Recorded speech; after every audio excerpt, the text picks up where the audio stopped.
দ্বিতীয় বিয়েতেও সই করতে গিয়ে কান্নায় ভেঙে পড়েন কণ্ঠশিল্পী তাহসান। সম্প্রতি গতকাল নিজের বিয়ের খবর নিজেই জানালেন এই শিল্পী। তিনি তার অফিসিয়াল ফেসবুক পেজে তার নতুন জীবনসঙ্গিনীর সাথে তোলা একটি ছবি শেয়ার দিয়ে তার ভক্তদের বিয়ের খবর জানান দিয়েছেন।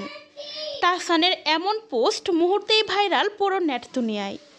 তবে বিয়েতে তাহসানের কান্নার একটি ভিডিও ভাইরাল হয়েছে সামাজিক যোগাযোগ মাধ্যমে, যেখানে দেখা যায় দ্বিতীয়বার বিয়েতে সই করতে গিয়ে কান্নায় ভেঙে পড়েন তাহসান।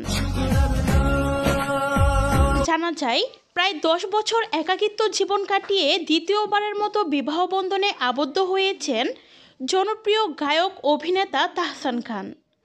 বছরের শুরুতেই এমন সুসংবাদ নিশ্চিতভাবেই চমকে দিল তাহসানের ভক্ত ও অনুরাগীদের। আরও জানা গেছে, জনপ্রিয় মেকআপ আর্টিস্ট রোজা আহমেদের সঙ্গে বিবাহ বন্ধনে আবদ্ধ হয়েছেন তাহসান।